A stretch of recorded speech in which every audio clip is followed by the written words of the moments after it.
Phil Steele Plus tutorial with 10 selections. Now, this thing's been red hot. Not only do I take you for a tour of Phil Steele Plus, show you how to use Phil Steele Plus to the fullest, but the selections the last 2 weeks, I gave you 9 2 weeks ago. They went 8-1. I gave you 9 last week. They went 6-2-1. That's 14 wins, 3 losses, and 1 tie. 10 plays for you today. Now, Phil Steele Plus was created for Phil Steele. This is what I want to look at when I'm handicapping, breaking down a game.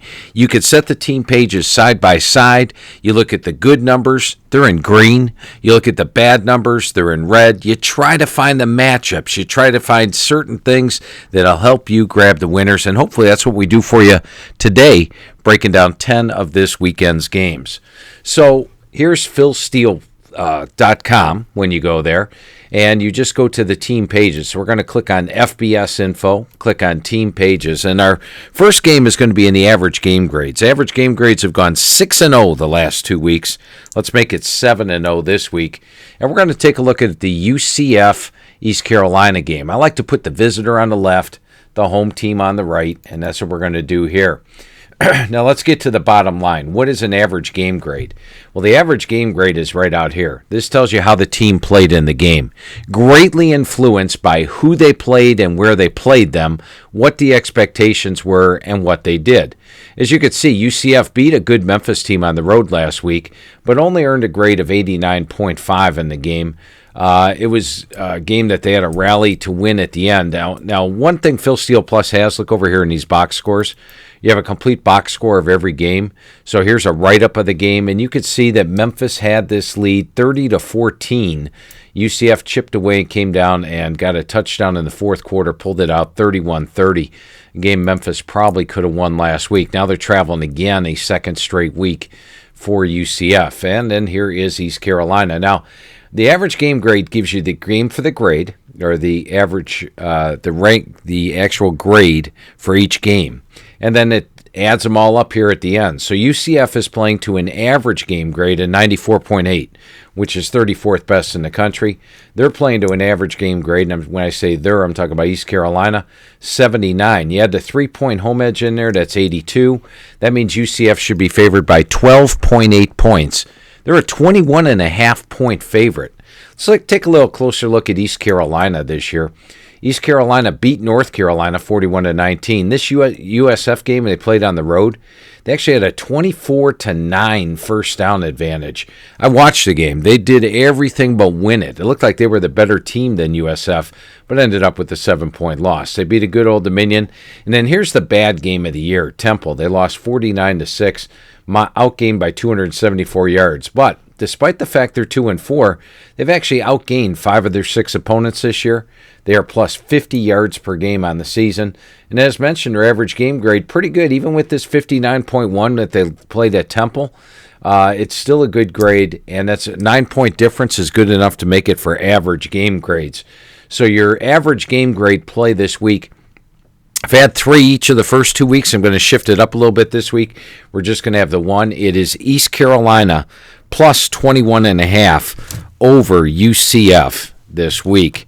Now let's take a look at a matchup game. I'm going to take a look at Iowa and Maryland. And once again, I do this for all 55 games every week. Line them up side by side and try to find the advantages. And do we find advantages? Well, let me just take a look at the newsletter Inside the Press Box real quick. Go to InsideThePressBox.com, and as we go here, here's the site. You can see what Inside the Press Box has done this year. 4-3 the first week, 3-2 the second week, the third week a poor 2-5. Here's the last 4 weeks: 5-1-1, 5-2, 6-1, 5-2. Add it all up, 36-1 on the season for Inside the Press Box. And you can get a great deal on Inside the Press Box right now. You can get both college and pro this week, which is $29.99 normally. Oh, but let me show you an example of what PressBox has. This is a PDF example. It highlights the top plays right there, and then here's a complete statistical breakdown on every game. You get that on a PDF. Here's my computer's projection for the game. It tells you where the team's ranked, you can see how tough the defenses were they played so far, the offenses. You can see what type of teams they've got, complete stats on every game, individual leaders. It's all there. Here's my complete recap on the game, and then the forecasted score, which is always important. But inside the press box, you can get this week for just $9.99 for both the college and the pro. So that's college and pro for inside the press box. Type in the code word touchdown. That's touchdown, and that'll get you college and pro this week. And let's see where you sign in. It says subscribe now. You click here. And you can also get $20 off any of these season packages. So if you want the college for the rest of the regular season, it's $99.99. You would click on that, or $99, excuse me. Get signed in, and then it takes $20 off when you type in the code word touchdown. That's touchdown. We'll get you the code word there, and you get $20 off the package for inside the press box. But like I said, press box 30, 16, and 1. But let's go back to this game that we're talking about this week, and it is going to be Iowa and Maryland. So we go to the FBS info, team pages, and we're going to put Maryland on the left because they're the visitor, and we're going to put Iowa on the right. Here's what I got when I had these two teams side by side. First of all, Iowa's a team that normally wins with special teams, defense, doesn't blow teams out. Look at this offense, 545, 404 against Wisconsin, 420 and 479 in the last 4 weeks. Playing extremely well offensively, 109 yards above their opponent's average here, 79-46 offensively. Playing extremely well. You look at Nate Stanley. Here's his stats up top, 15-5 ratio.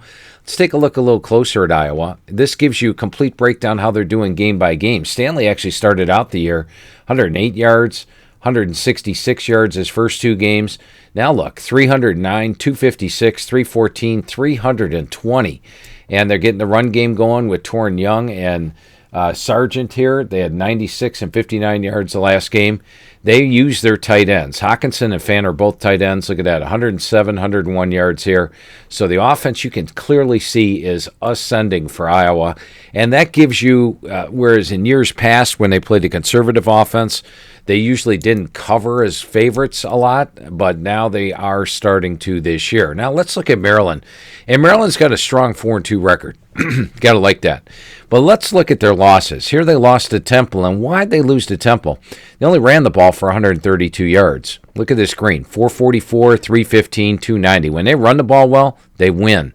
When they don't run the ball well, like against Michigan, 147 yards, they don't win. And if you look at that Michigan game a little bit closer, this 42-21, it wasn't that close. Here's the game down here. Now, first of all, these are beautiful. I look at these on every game. When I'm watching the games, I mark down the half times on each one. Michigan had a 291 to 42-yard edge at the half. And if we click on the box score, how has Maryland got 7? It was a 98-yard kick return for a touchdown. And then here's the beautiful thing when you're looking at the box scores. Michigan led 42-14. Maryland actually gained 78 of their yards on this garbage touchdown drive with 1:50 to go. They only had 220 yards for the game. 78 of them came on their final drive. So at that point, Michigan had a 465 to 142-yard edge until that late garbage TD. So not even as good as this would indicate. Now let's go take a look and see, can Iowa stop this run game? Well, the answer is yes. They give up 210 yards rushing to Wisconsin. Other than that, they've been impenetrable on the run game. They only gave up 2.8 yards per carry to Northern Illinois. To Iowa State, they gave up 0.8, 19 yards rushing. Northern Iowa had 6 yards rushing. Minnesota, 86. And Indiana had 67. So they have been playing very good rush defense, holding their opponents below their season average. In fact, 92 yards below their season average this year. That's number 16 in the country. I think Iowa stops this Maryland run game, and the offense, as we see, which is in the ascending mode under Nate Stanley, does enough. And the spread right now is actually under 10. I believe it's only 9 in this game. Just scanning it real quick, take a look and see what the line is. Iowa, 9.5. So you got Iowa minus 9.5 over Maryland. Excuse me. And that's my matchup game. Now let's take a look at Missouri. And they are playing Memphis this week. And I'll show you why I like Missouri. Now, first of all, I haven't liked Missouri the last couple of weeks. And the reason is their quarterback, Drew Lock, does not do well when taking on teams that are Power 5 and get to a bowl game. In fact, in his career for Drew Lock, he has got a touchdown-interception ratio against Power 5 teams that make it to bowl games, 20 touchdowns, 26 interceptions. In these 3 games here against Georgia, South Carolina, Purdue, look at Drew Lock. Everybody thinks Drew Lock, huge numbers every year. 221, 204, 142. In these 3 games, 1 touchdown, 5 interceptions. Now, the thing about Memphis, they're not a Power 5 team. Yeah, they're going to a bowl game, but once again, they're not a Power 5 team. Look at Drew Lock's stats when he's taken on teams. Wyoming, 398 yards. UT Martin, 394. Come back here. Arkansas didn't make it to a bowl, 448 yards. Connecticut, 408 yards. Idaho, 475. Check this ratio out. Drew Lock's ratio against non-Power 5 teams or Power 5 teams that have losing records, 60 touchdowns, 9 interceptions. Click on the individual player stats. It'll show you a Lock here, 1-2-0-2-0-1. Prior to that, it was 4-0, 4-0, 3-1 on the touchdown interception ratio. So you have a quarterback that does well. They're off 3 losses. They're at home at 3-3. They need a win. I think you'll see a big game from Drew Lock this week. Now, let's take a look at Memphis. Memphis came into the season thinking they had a shot at winning the American Conference, and they did. I had them winning their division. They're not going to do that. Probably not. At least they've got 3 losses already, so they will not. But last week they were hosting UCF. It was like their Super Bowl game. Now, we just went over that. Memphis had the 30, look at this yards at the half. 30-17 at the half with 339 yards offense. They played their Super Bowl. Unfortunately, they lost their Super Bowl. Central Florida came back, got the win 31-30 at the end. Now, high dreams at the start of the year. This game, does it really mean that much? They're going on the road, off a big effort.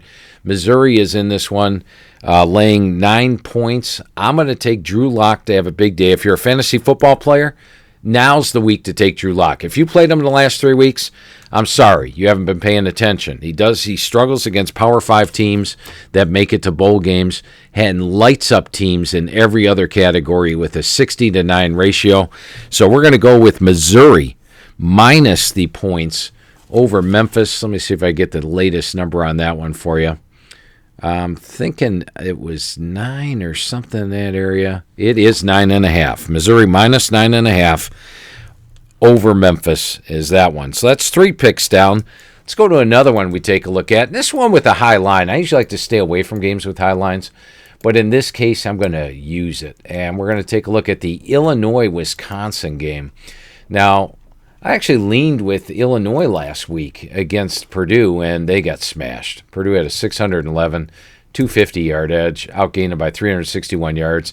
Their outstanding rush game got grounded to a halt by Purdue. Now they're taking on a Wisconsin team off a loss. Now, naturally, when you look at the matchup, Wisconsin's better than Illinois, should win the game. Why do I like Wisconsin here? It's because they're off a loss. The last time they were off a loss against BYU, and over here, when you look at this category, red is a loss, green is a win.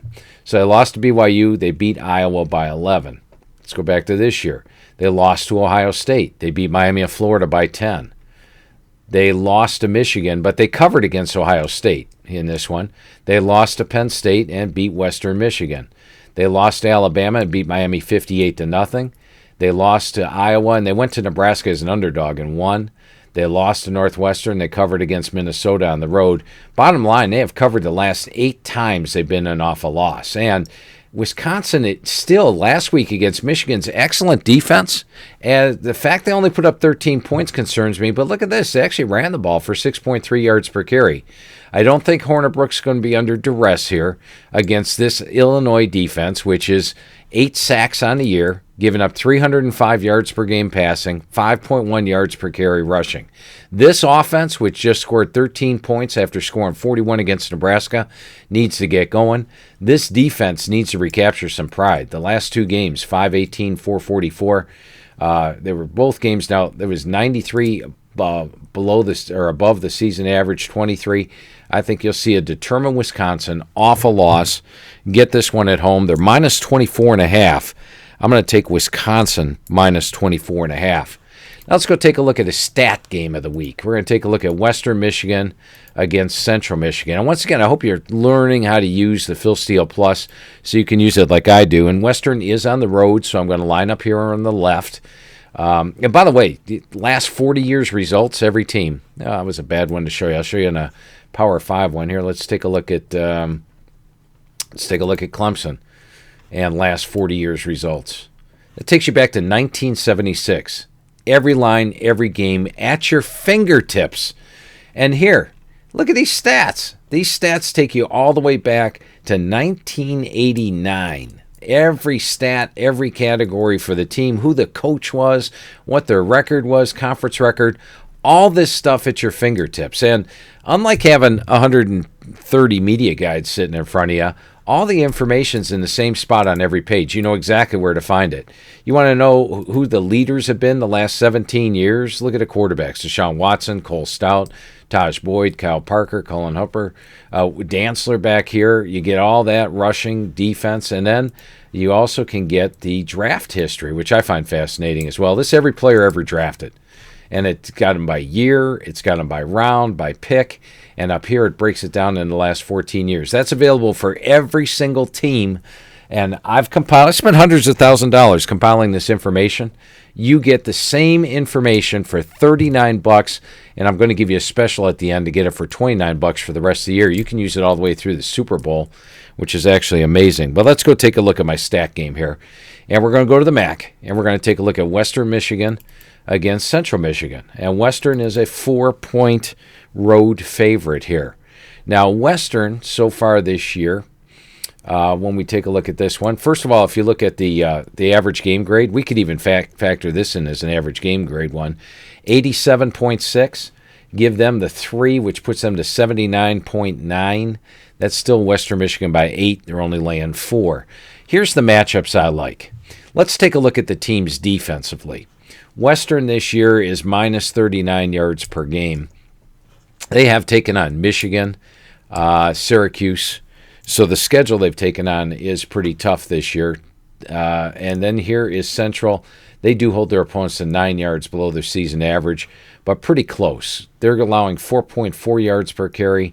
They're allowing 4.5 yards per carry. And in fact, Western Michigan's only given up 58% completions. Central's given up 68% completions. So I'm going to count the defenses even. Now let's take a look at the offenses. I love these two guys, Bellamy and Bogan. They have been quite a combination for years for Western Michigan running the ball. They are averaging 5.1 yards per carry, 208 yards per game rush. Central, their top rusher is their quarterback, Tommy Lazzaro. Jonathan Ward is averaging 2.9 yards per carry. They're only averaging 3.7 as a team. They struggle to run the ball on Maine, Michigan State. Well, everybody struggles on Michigan State, so it's a pretty bad one to point out there. But as you can see, we've got the better run game. Now, who throws the ball better? Oh, Michigan State. 16-6 ratio for their quarterbacks, 62% completions. Tommy Lazzaro, 50% completions, 5-8 ratio. So you've got a Central Michigan team or a Western Michigan team that runs the ball a lot better, throws the ball a lot better, and the defenses are even. You're only laying 4. And last time I checked, Central Michigan, not an overwhelming home field edge. It's not like playing in Death Valley against LSU at night. I think Western's pretty used to it. Let's see if they won the last time they came here. Let's see, that's 2017, 2016. They came into Central Michigan, and all this is at your fingertips. I want to show you something. On this team page, 16, 15, 14, 13, 12, 11. color-coded, green and red, all the way back to 2009 at your fingertips every game. You want to know in 2010, the individual player stats for Western Michigan on a game-by-game basis, it's all there for you. We compile this for me every week. You can get it for $39 for the rest of the year. But let's go back to that 2016 game to see if Western can win here at Central. 49-10 they won the last time they came here. That's a pretty good game. And another place to look. Now, the MAC right here is not updated yet with this year's things for the last 20 years, but we could take a look here. This is every game played between Western Michigan and Central Michigan the last 20 years. When the MAC gets updated, it'll be 21 years. As you can see, Western won these games, so that's a good thing. And the home team right here hadn't covered 5 in a row there prior to last year. What happened in last year's game? Take a look at that one. 2017. They did. There's 5-6 in a row that the visitor has covered in this series as Central beat them in 2017. And I remember last year's game. It was on a Wednesday night, a rainy Wednesday night. Western, I don't believe, had their quarterback for that game. Let me take a look. Take a look under individual player stats. Central Michigan, yep, look at that. Wozniak out for the game. It was Reese Goddard at QB, hitting 6 of 18 passes for 42 yards. That could be one of the reasons Central won. And I remember watching a game. I was up in Bristol, and I was watching this game on Wednesday night, and Western was winning this thing. Yeah, Western was up 21-7, and then Central came back and rallied and got the win in the rain, with Western missing their quarterback. So add it all up. That's a pretty strong case. I'm going to take Western Michigan -4 against Central Michigan this week. Now I'm going to add something new this week. It's called computer plays. You know, each week when I've been giving you these FCS plays, and haven't they been amazing? 4-0, and none of them really close. All just like my computer. I say, hey, my computer's got this team winning by 40, and they're only a 12-point favorite. Or my computer's got this team winning outright. Well, I'm going to give you 2 plays from my computer in the FBS this week, and we'll see how they work out. The first one we're going to take a look at is Florida State taking on Wake Forest.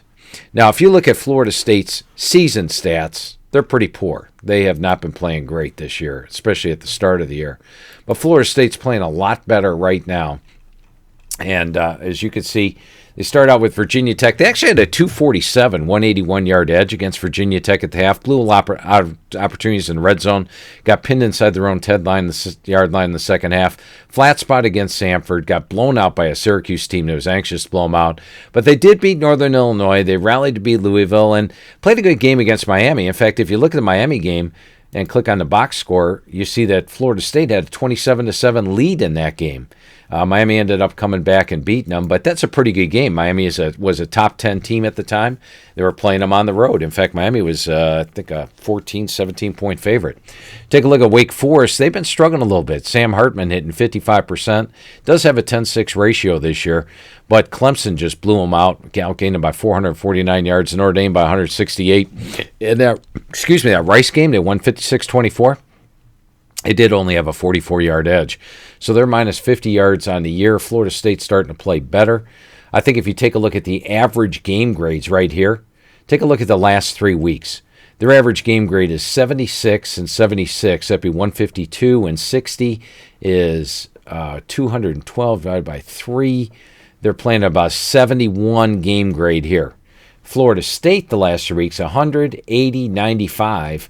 So that's 180, 270. So they're playing at over a 90 game grade. So right there, your last 3 weeks game grades would have Florida State favored by 20-something, and they're only a 10-point favorite. So if you take a look at how they're playing recently, this is a nice average game grade one for the last 3 weeks. Once again, you're looking at Wake Forest playing at about a 70 level. You're looking at a Florida State team that's actually playing above a 90 level, so that would be 20 over 3 touchdown favorite Florida State should be, and they're only a 10-point favorite. Now my computer is buying into those stats. It's got Florida State winning this thing 38-21. So a computer play this week, Florida State over Wake Forest. Now let's take a look at the Tulane and SMU game. I call them SMU. It's pretty easy, but it's Tulane and SMU. And we'll take a look at this matchup and see what my computer, by the way, has Tulane winning 36-25. I bring it up because they're only a 6.5 point favorite in the game, 6.5 or 7 for Tulane, and my computer's got them winning by 11. So let's see if we can find anything in here to give us even more of a case for picking Tulane. Now, first of all, if you remember last year's game right here, this box doesn't sum it up completely. SMU took a touchdown lead, or took the lead 41-38 with 2:05 to go. They were playing for a bowl bid. SMU and Tulane, they needed a win. They both came in with 5. Tulane drives all the way down. Like I said, I watch all these games. I remember. I could tell you exactly what happened. Tulane drives all the way down the field. They're at the 1-yard line at the end. And they go for it. As opposed to kicking the tying field goal and going for overtime, they run it. It's close. I mean, it's close. They review it close. It's ruled short, and SMU wins the game. So Tulane's playing with a little pent-up revenge factor here for that. That knocked them out of a bowl game they should have won. And if you take a look at 2 years ago when they hosted them here at home in 2016, they lost this game 35-31, and I believe they led the game. No, it looks like SMU led it. They led it. Oh, yeah, it was 31-21 Tulane. And they let them back in, and they ended up losing the game. So those two factors have me thinking that if Tulane gets a lead, they'll go for it. One thing I want to show you about SMU's offense, though, which has surprised me when I was going through this. Yeah, there's this 653 yards against Houston Baptist, but 256, 242, 319, 324, 320. You're probably wondering, hey, they scored 31 against Navy, 20 here. They're just not generating the yards. In fact, conference play, 322 yards per game, 3.2 yards per carry. They're using 2 QBs in Hicks and Brown. Hicks, the throwing quarterback, Brown, the running quarterback, and defensively having a tough time against the run. They did face Navy's option, but gave up 349 yards. Tulane played a great game here at home against Memphis. I hope you got to watch that on a Friday. They just dominated the line of scrimmage. They ran the ball for 5.7, 318 yards, held Memphis to 31 yards, and completely dominated the line of scrimmage. Had a 496, 277-yard edge. Now, they lost at Ohio State, understandable. They lost against a very good UAB by 7, lost against an undefeated Cincinnati. But it's a Tulane team that I think is waiting here for this one. And 82, I'm looking. Oh, this 38.5 is off. Todd will get that corrected. The individual game grade for SMU is right at 38.5. But if you add these 6 numbers up, it doesn't come up to 38.5. So we'll get that corrected for you. But overall, Tulane, my computer's got them winning by 11. They're laying a touchdown or less.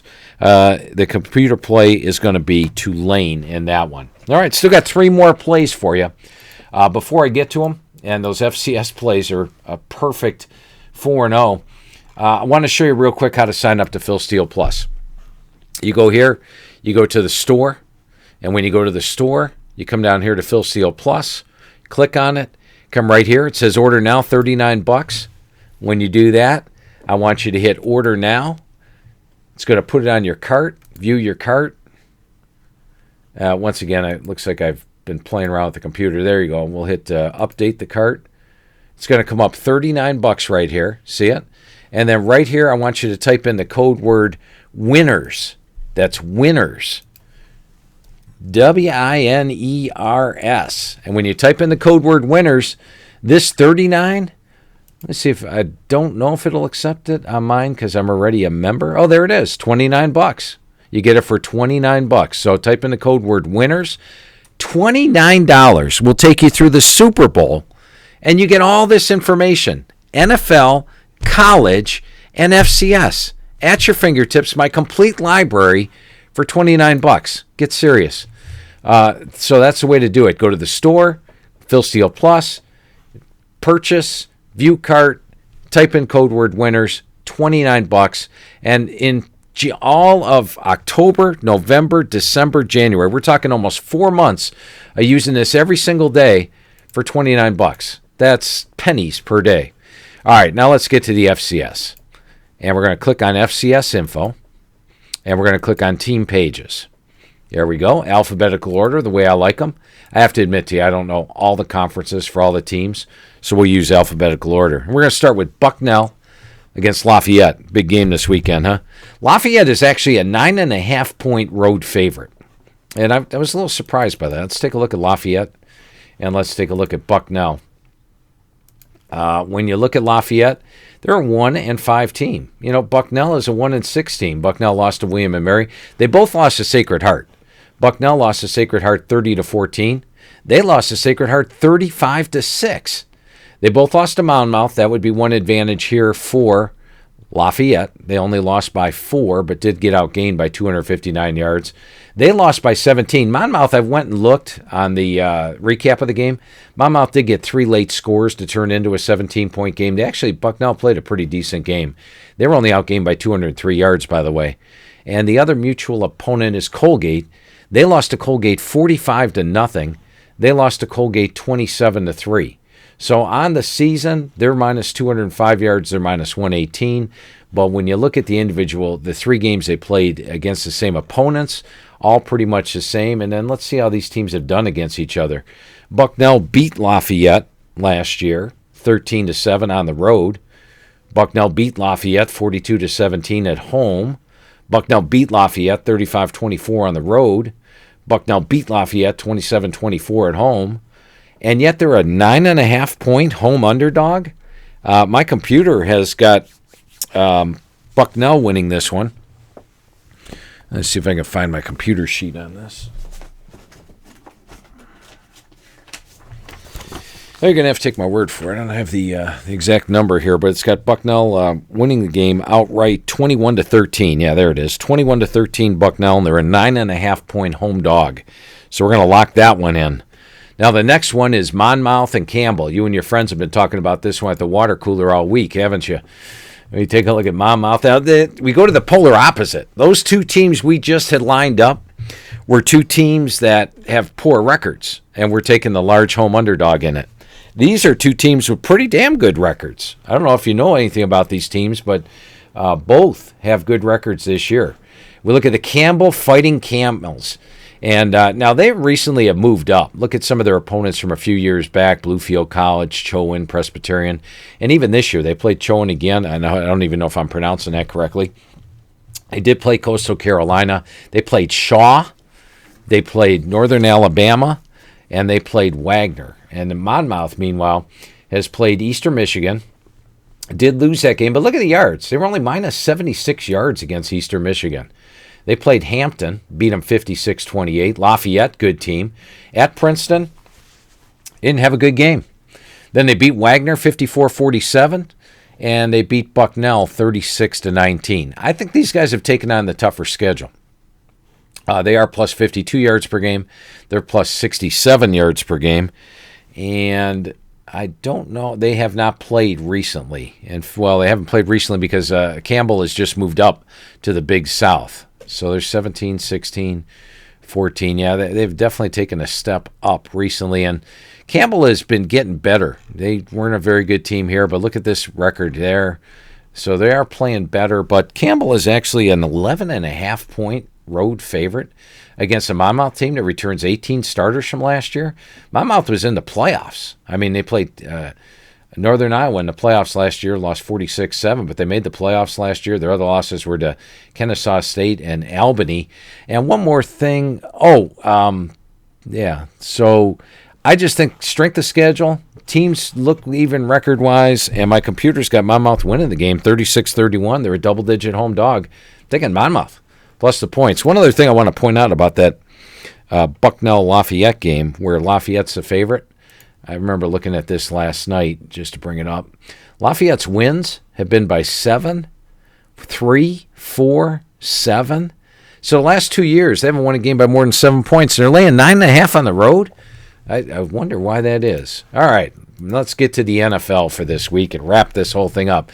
Now, I will be quite honest with you. My press box plays in the NFL are below 50%.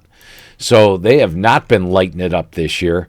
But I do think the NFL will get turned around and by the end of the season. But I'll be completely honest with you. The college plays are kicking ass, 30-16-1 on press box, but not in the NFL. But let's look at one game here. And I'm going to go over the early game in the NFL. I'm just going to click on homepage, go back here and see if that gets me back. Homepage, we're going to go to NFL info, team pages. And here's a nice thing about the NFL. You get the little logos. I like logos. So anyway, we're going to look at the LA Chargers and Tennessee. Now, these two teams are playing in London. And Tennessee comes in 3-3. The Chargers come in 4-2. They appear pretty even. But I like the Chargers in this one. First of all, they are plus 55 yards per game. And look at their two losses this year. Kansas City and the LA Rams. Those are two pretty good losses to have. They beat Buffalo by 11, San Francisco, Oakland, and just beat a very good Cleveland team by 24. Now, Tennessee has got 3 wins. They've been by 3-3-3. And they've got their losses. They are minus 64 yards per game. They've been doing it with smoke and mirrors. They've been outgained in 5 of their 6 games. The Chargers, meanwhile, have outgained their opponents in 5 of their 6 games. This is a legitimate team. Your only losses are to KC and the Rams. You got Phillip Rivers with a 15-3 ratio. You got Marcus Mariota with a 2-4 ratio. Tennessee's running the ball for 3.7 yards per game. The Chargers lighten it up for 5.1. They're completing 69%. They're completing 61%. So add it all up, stat-wise, Chargers a much better team. It's in London. I'm going to take the Chargers. They're laying, 6.5 in this one? So take the Chargers minus 6.5 as your NFL play. Now there's your tour of Phil Steele Plus. Hopefully you'll be using Phil Steele Plus yourself all season long. Don't forget to check out Inside the Press Box. And one last thing, I've had a lot of folks saying, what happened to the Strongest Steel podcast? Well, I'll let you know. I am a full-time employee of ESPN. And let me go to my Twitter here. Full-time employee of ESPN, and I do 2 podcasts every week with ESPN. So you can actually get those podcasts right now. Campus Conversation. That's one where I go over 6 big games every week with Matt Schick, Ryan McGee, Jake Trotter, whoever the hosts are. And then we also do a podcast here with Doug Kazarian. This, by the way, is my Twitter. Make sure you follow me at PhilSteele042 with Doug Kazarian. And I throw Doug out some plays that I like for the week. And it's really an interesting discussion. We go over a lot of stuff. So if you're itching for a podcast, you want me to do one of those, head over to ESPN.com. You just click on this on my Twitter, you'll go right to that one. And click on this on my Twitter, and you'll go right to that one. So that'll do it for your Phil Steele Plus tutorial with 10 free plays for the week this week. Good luck to you this weekend.